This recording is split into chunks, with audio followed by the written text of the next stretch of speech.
Hello friends, once again good morning to all. Welcome back to my channel friends. Today I would like to teach you one more structure. ఇప్పుడు ఇంగ్లీష్లో తెలుగు కొన్ని పదాలు ఇంగ్లీష్లో ఎలా చెప్పాలి? చీకటి పడుతుంది, మీరు కష్టాల్లో పడబోతున్నారు.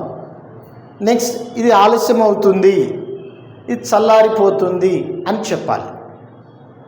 దీన్ని ఇంగ్లీష్లో ఎట్లా చెప్పాలి? చీకటి పడుతుంది. నెక్స్ట్ మీరు కష్టాల్లో పడబోతున్నారు. నెక్స్ట్ ఆలస్యం అయిపోతుంది, ఇది చల్లారిపోతుంది. నెక్స్ట్ టైం వేస్ట్ అవుతుంది. ఇటువంటి సెంటెన్స్ని ఇంగ్లీష్లో ఎట్లా చెప్పాలి ఫ్రెండ్స్? బాగా వినండి. దాన్ని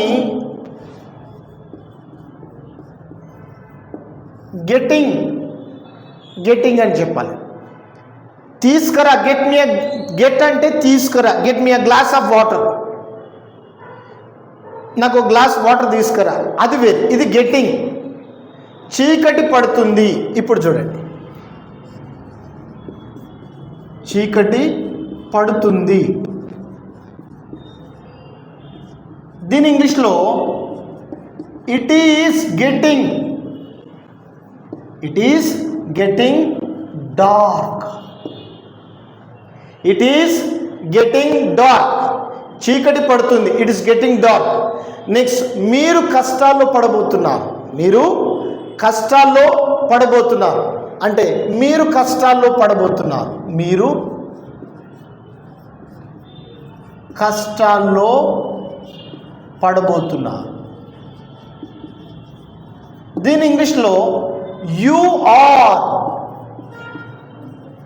are getting into troubles.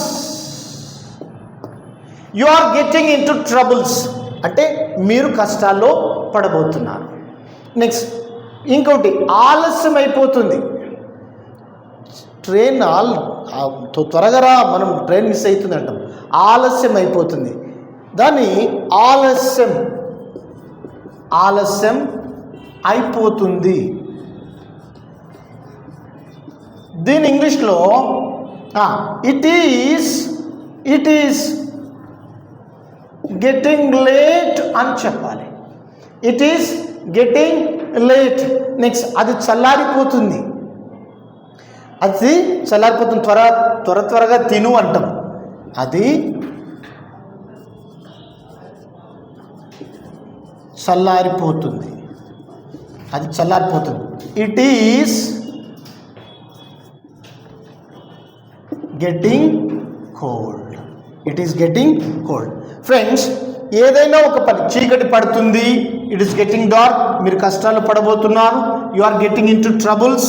Next ఆలస్యం అయిపోతుంది, ఇట్ ఈస్ గెటింగ్ లేట్, అది చల్లారిపోతుంది, ఇట్ ఈస్ గెటింగ్ కోల్డ్. ఇది మీరు కూడా ప్రాక్టీస్ చేయండి. ఏదైనా ఒక పని ఇలా అవుతుంది అని అంటే అప్పుడు గెట్టింగ్ అని వాడాలి. గెట్ అంటే గెట్ మీ అ పెన్ అంటే పెన్ తీసుకురా. Get me a glass of water అంటే నాకు ఒక గ్లాస్ నీళ్ళు ఇవ్వు, అది గెట్. కానీ ఇది గెట్టింగ్. అర్థమైందా ఫ్రెండ్స్? మీరు కూడా ప్రాక్టీస్ చేయండి. Thank you friends.